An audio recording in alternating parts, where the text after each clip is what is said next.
Madam, ಇಲ್ಲಿ ಭಾಷಣಿ ಇಲ್ಲ madam.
ನಾನೇನ್ ಪಾಪ ಮಾಡಿದ್ದೀನಿ ಸ್ವಾಮಿ? ನನಗೆ ಹೀಗೆ ನೋವು ಕೊಡ್ತಿದ್ಯಾ? ನಾನೇನ್ ಅಪರಾಧ ಮಾಡಿದ್ದೀನಿ ಅಂತ ಹೀಗೆ ಶಿಕ್ಷೆ ಕೊಡ್ತಿದ್ಯಾ? ನಂಗೋಸ್ಕರ ಭಾಷಿಣಿ ಪ್ರಾಣ ತ್ಯಾಗ ಮಾಡಿದ್ದಕ್ಕೆ ಆ ಕೃತಜ್ಞತೆಯಿಂದ ನಾನು ಮಾಡ್ತಿರೋ ಸಹಾಯನ ಶಾಪವಾಗಿ ಬದಲಾಯಿಸ್ತಿದ್ಯಾ? ಅವರಪ್ಪನ ಆರೋಗ್ಯಕ್ಕೋಸ್ಕರ ನನ್ನ ಹೆತ್ತ ಸಂಧಿಗೆ ಅವಮಾನ ಆಗ್ತಿದ್ರು ಕೂಡ ಮಾತಾಡಕ್ಕಾಗ್ದಿರೋ ಮೂಕಿ ಹಾಗೆ ಮಾಡ್ಬಿಟ್ಟಿದ್ಯಾ? ಪಾಪ ನಮ್ಮಪ್ಪ ಎಷ್ಟು ನೋವು ಪಟ್ಕೊಂಡು ಹೋದ್ರು ಗೊತ್ತಾ? ಅವ್ರ ಕಣ್ಣಲ್ಲಿ ಕಣ್ಣೀರಿನ ಜೊತೆಗೆ ಕೋಟಿ ಪ್ರಶ್ನೆಗಳನ್ನ ನಾನು ನೋಡ್ದೆ. ಆದ್ರೆ ಏನ್ ಮಾಡಕ್ಕಾಯ್ತು? ಒಬ್ಬ ಮಗಳಾಗಿ ಇದಕ್ಕಿಂತ ದೊಡ್ಡ ಶಿಕ್ಷೆ ಇರುತ್ತಾ?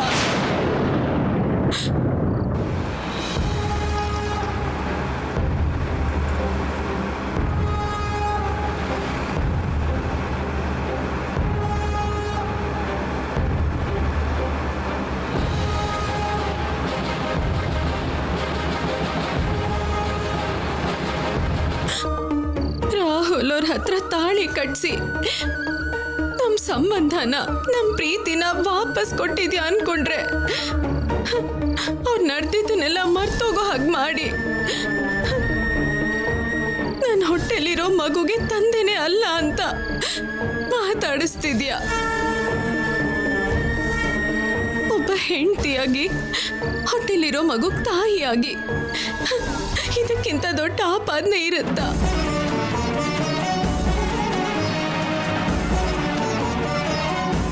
ಅವತ್ತಿನ ದಿನ ಸುರೇಖಾ ಕೈಯಿಂದ ಸಾವಿಂದ ತಪ್ಪಿಸಿತ್ತು ಇದಕ್ಕೇನಾ? ಇಷ್ಟು ಕಷ್ಟಗಳನ್ನ ಕೊಡೋದಕ್ಕೇನಾ? ಪ್ರಾಣಕ್ಕಿಂತ ಹೆಚ್ಚಾಗಿ ನೋಡ್ಕೊಂಡ್ ಗಂಡನ್ನ ಬೇರೆಯವರನ್ನಾಗಿ ಮಾಡೋದಕ್ಕೇನಾ? ಇಷ್ಟು ದಿನ ರಾಹುಲ್ ಅವರಿಗೆ ನಾನೇ ಸರ್ಸು ಅಂತ ಹೇಳ್ದೆ, ಆದ್ರೂ ಅರ್ಥ ಆಗ್ಲಿಲ್ಲ. ಇವಾಗ ನನ್ನ ಹೊಟ್ಟೆಲಿ ಇರೋದು ನಮ್ಮಿಬ್ರು ಮಗುನೇ ಅಂತಿದ್ರೆ ಅವ್ರು ನಂಬ್ತಾನೇ ಇಲ್ಲ.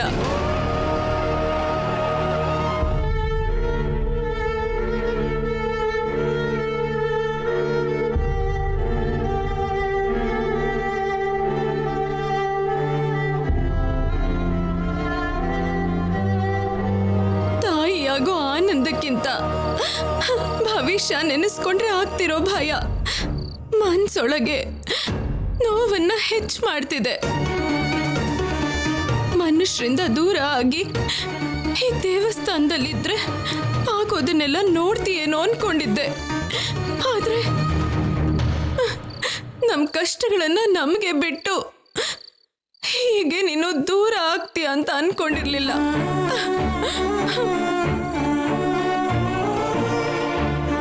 ಒಬ್ಬ ಮಗಳಾಗಿ, ಒಬ್ಬ ಹೆಂಡತಿಯಾಗಿ, ಒಬ್ಬ ತಾಯಿಯಾಗಿ ಯಾರನ್ನ ನಂಬ್ಸಕ್ಕಾಗದೇ ಇರೋ ನನಗೆ ಸಾವನ್ ಬಿಟ್ರೆ ಬೇರೆ ಪರಿಹಾರನೇ ಇಲ್ಲ.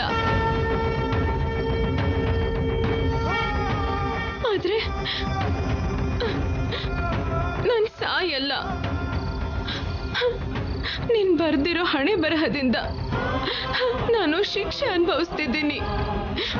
ಆದ್ರೆ ಯಾವ ಪಾಪನೂ ಮಾಡ್ದಿರೋ ಈ ಮಗು ಬಲಿ ಆಗೋದು ನನಗೆ ಇಷ್ಟ ಇಲ್ಲ. ಕಾರಣ ಏನೇ ಇದ್ರು ಕಷ್ಟ ಅನುಭವಿಸ್ತಿರೋದು ನಾನು. ಪರಿಸ್ಥಿತಿಗಳು ಹೇಗಿದ್ರು ಪಾಪ ಸುತ್ಕೊಂಡಿರೋದು ನನಗೆ. ಆ ಪಾಪನ ಪರಿಹಾರ ಮಾಡ್ಕೊಳ್ಳೋದಕ್ಕೇನೆ ನಿನ್ನ ಹತ್ರ ಬಂದಿದ್ದೀನಿ. ರಾಹುಲ್ ಅವ್ರ ನಂಬಿಕೆ ಹೋಗಿರೋದ್ರಿಂದ ನನ್ನ ಶೀಲದ ಮೇಲೆ ಬಂದಿರೋ ಆಪಾದನೆನ ಪರಿಹಾರ ಮಾಡ್ಕೊಳ್ಳೋದಕ್ಕೇನೆ ಇಲ್ಲಿರೋ ಕಲ್ಯಾಣಿಲಿ ಮುಳುಗ್ತೀನಿ.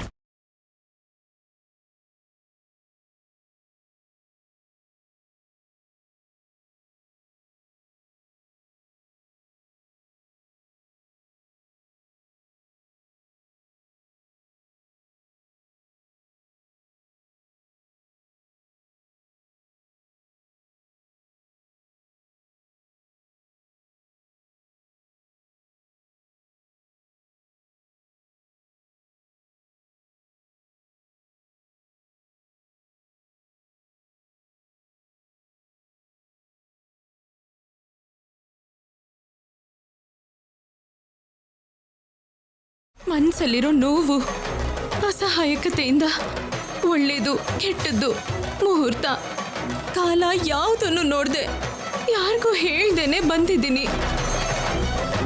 ನನ್ನ ತಪ್ಪನ್ನ ಕ್ಷಮಿಸಿ ಇನ್ಮೇಲಾದ್ರೂ ಕರುಣೆ ತೋರಿಸು ತಂದೆ, ಕರುಣೆ ತೋರಿಸು.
ಭಾಷಣಿಗೆ ಏನೂ ಆಗದೆ ಇರೋ ಹಾಗೆ ಕಾಪಾಡು ಸ್ವಾಮಿ.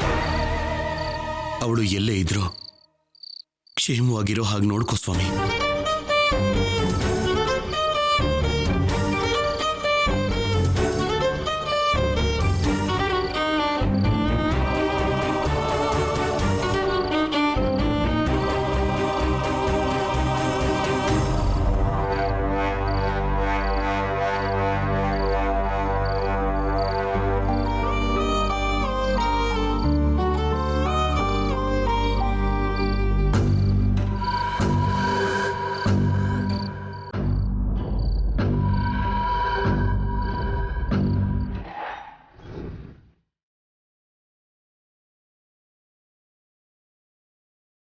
ಭಾಷಿಣಿ,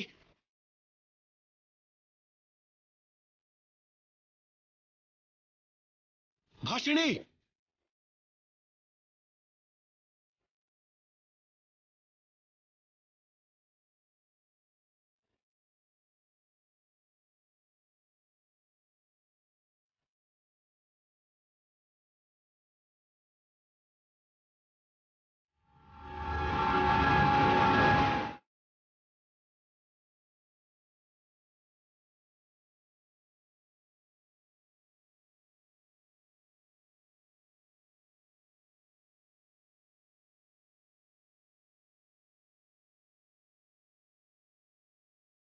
ರಾಹುಲ್ ಅವರೇ ಬಿಡಿ ನನ್ನ. ರಾಹುಲ್ ಅವರೇ ಬಿಡಿ ನನ್ನ. ರಾಹುಲ್ ಅವರೇ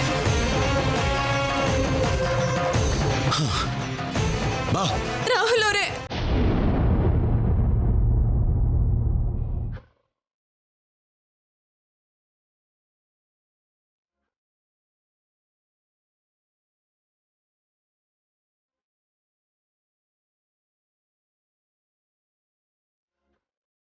ಜಗದೀಶ್ ಪ್ಲಾನ್ ಫೇಲ್ ಆದ್ರೂ ನಾವ್ ಅನ್ಕೊಂಡಿದ್ದ ಹಾಗೆ ಆಯ್ತು. ಆ ದೇವ್ರ ದಯೆಯಿಂದ ಸರ್ಸು ಮನೆಗೆ ಬರ್ತಿದ್ರೆ ಚೆನ್ನಾಗಿರುತ್ತೆ. ಅಷ್ಟಕ್ಕೂ ಎಲ್ಲಿಗೆ ಹೋಗಿರ್ತಾಳೆ?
ಭಾಷಿಣಿ, ಯಾರಿಗೂ ಹೇಳ್ದೆ ಎಲ್ಲಿಗಮ್ಮ ಹೋಗಿದ್ದೆ?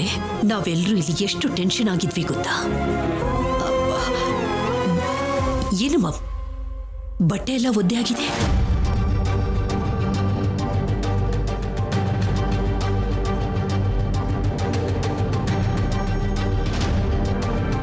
ಕೇಳ್ತಾ ಇದ್ರೆ ಯಾಕೆ ಉತ್ತರ ಕೊಡ್ತಿಲ್ಲ? ನಿನ್ಗೋಸ್ಕರ ನಿಮ್ಮಪ್ಪ ಎಷ್ಟು ಭಯ ಪಟ್ರು ಗೊತ್ತಾ?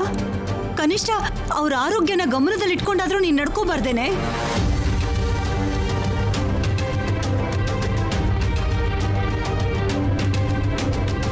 ಸಾವಿತ್ರಿ, ಮಗಳು ಕ್ಷೇಮವಾಗಿ ಮನೆಗೆ ಬಂದಿದ್ದಾಳೆ ಅಲ್ವಾ, ಇನ್ಯಾಕೆ ವಾದ ಮಾಡೋದು? ಅಮ್ಮ ಭಾಷಿಣಿ, ಡಾಕ್ಟರ್ ಈ ಟೈಮಲ್ಲಿ ನಿನ್ನ ತುಂಬಾ ಹುಷಾರಾಗಿ ನೋಡ್ಕೋಬೇಕು ಅಂತ ಹೇಳಿದ್ದಾರೆ. ಯಾಕಮ್ಮ ಈ ರೀತಿ ಎಲ್ಲ ಬಿಹೇವ್ ಮಾಡ್ತೀಯಾ? ಊಟನೂ ಕೂಡ ಮಾಡದೆ ಎಲ್ಲಿಗೆ ಹೋಗಿದ್ದೆ?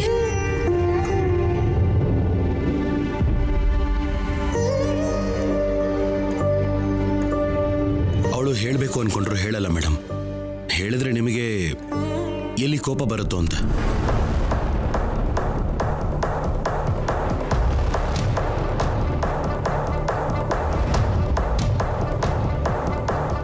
ಕೋಪನ?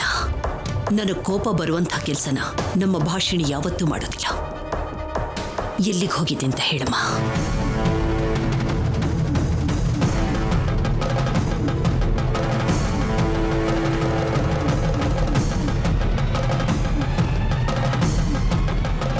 ಜಗದೀಶ್ ಮಾವನ್ನ ಮೀಟ್ ಆಗೋಕ್ ಹೋಗಿದ್ಲು.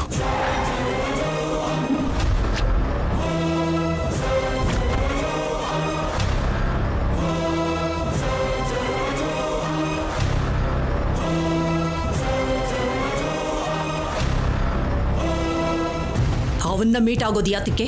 ಯಾಕೆ ಅಂದ್ರೆ ಅವರು ಭಾಷಿಣಿ ನೋಡಿ ಸರಸು ಅಂತ ಅನ್ಕೊಂಡಿದ್ರು. ಅಲ್ಲ ಅಂತ ಗೊತ್ತಾದ್ಮೇಲೆ ಬೇಜಾರು ಮಾಡ್ಕೊಂಡು ಹೊರಟೋದ್ರು. ಅವ್ರ ಬೇಜಾರಿಗೆ ಕಾರಣ ಇವಳೆ ಅಂತ ಗೊತ್ತಾಗಿ ಅವ್ರಿಗೆ ಸಾರಿ ಹೇಳೋಕ್ ಹೋಗಿದ್ಲು.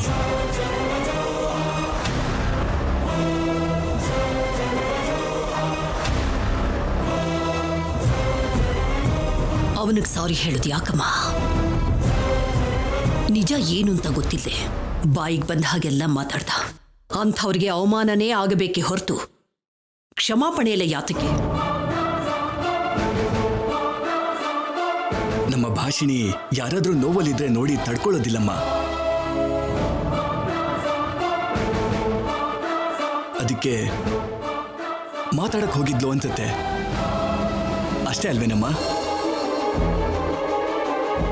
ನಿಮ್ಮ ಭಾಷಿಣಿ ಈಗ ನಮ್ಮ ಮನೆ ಸೊಸೆ. ನಾರಾಯಣ್ ಅವರೇ, ಆ ಜಗದೀಶಿಂದ ಆಗಿರೋ ಇಶ್ಯೂಸ್ ಯಾವುದು ಗೊತ್ತಿಲ್ಲದೇನೆ ನೀವು ಈ ರೀತಿ ಮಾತಾಡ್ತಾ ಇದ್ದೀರಾ. ವಾಗ್ದೇವಿ, ತಪ್ಪು ಯಾರದೇ ಆದ್ರೂ ಇವಾಗ ಹಳೆದೆಲ್ಲ ಯಾಕೆ? ಭಾಷಿಣಿ ಕ್ಷೇಮವಾಗಿ ಬಂದಿದ್ದಾಳಲ್ವಾ, ಇನ್ ಬಿಟ್ಬಿಡು.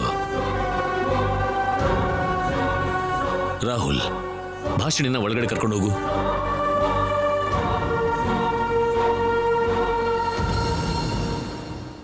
ಸರಿ ಡ್ಯಾಡ್. ಹೌದು, ಜಗದೀಶ್ ಅವ್ರನ್ನ ಭೇಟಿಯಾಗಕ್ಕೆ ಹೋದ್ರೆ ಯಾಕೆ ಒದ್ದೆ ಆಗಿದ್ದಾಳೆ?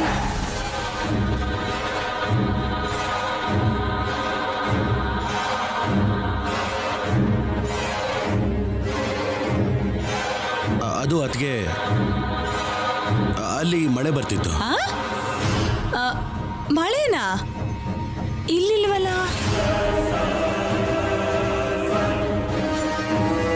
ಸಮ್ಮರ್ ಅಲ್ವಾ ಅತ್ತಿಗೆ, ಒಂದೇ ಏರಿಯಾದಲ್ಲಿ ಬಿಸಿಲಿದ್ರೆ ಇನ್ನೊಂದು ಏರಿಯಾದಲ್ಲಿ ಮಳೆ ಬರ್ತಿರುತ್ತೆ.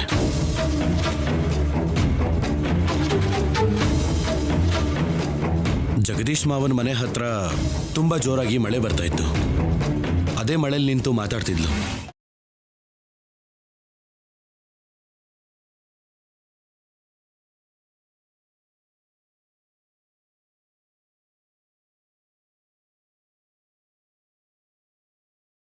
ಚೇಂಜ್ ಮಾಡ್ಕೊಂಡು ತಲೆ ಒರೆಸ್ಕೊಂಡ್ರೆ ಕೋಲ್ಡು ಫೀವರ್ ಬರಲ್ಲ. ಬಾ. ಮತ್ತೆ ಊಟ ಒಂದು ಸ್ವಲ್ಪ ಹೊತ್ತಾದ್ಮೇಲೆ ತಿಂತೀವಿ ಮೇಡಮ್, ನೀವು ತಿನ್ನಿ.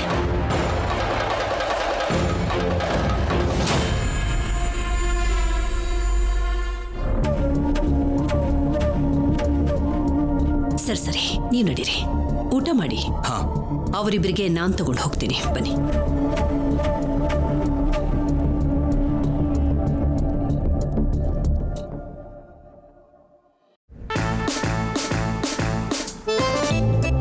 ರಷ್ಯಾಗೆ ಹಾಕಿದ ಬಾಂಬು ಉಕ್ರೇನಲ್ಲಿ ಬಿದ್ದ ಹಾಗೆ ಬೆಂಗಳೂರಲ್ಲಿ ಅಲ್ಲಲ್ಲಿ ಮಳೆ ಬರೋದಂದ್ರೆ ಏನು? ಏನೋ ಬಿಡು.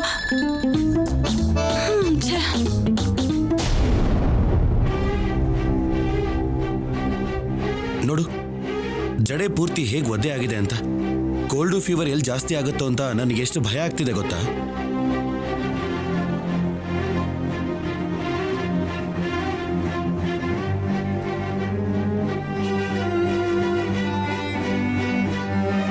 ಅಲ್ಲ, ನಿನಗೊಂದು ಸ್ವಲ್ಪನೂ ಬುದ್ಧಿ ಇಲ್ವಾ? ನಿನ್ನ ಬಗ್ಗೆ, ನಿನಗೆ ಹುಟ್ಟೋ ಮಗುವಿನ ಬಗ್ಗೆ ಒಂಚೂರು ಕಾಳಜಿನೇ ಇಲ್ಲ. ನಿನ್ನ ಬಗ್ಗೆ ಅಂತೂ ನೀನು ಕೇರೆ ಮಾಡಲ್ಲ. ನೋಡು, ನಿನಗೇನಾದ್ರೂ ಹೆಲ್ತ್ ಬಗ್ಗೆ ಚಿಕ್ಕ ಪ್ರಾಬ್ಲಮ್ ಆದ್ರೆ ಅದು ಮಗು ಹೆಲ್ತ್ ಮೇಲೆ ಎಫೆಕ್ಟ್ ಆಗುತ್ತೆ.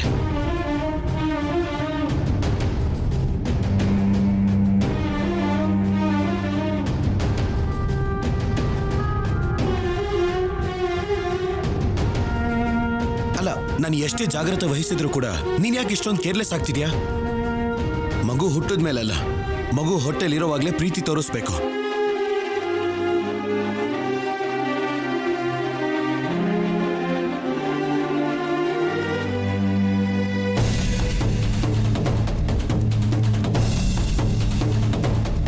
ಏಯ್ ಭಾಷಿಣಿ, ಏನಾಯ್ತು ಭಾಷಿಣಿ?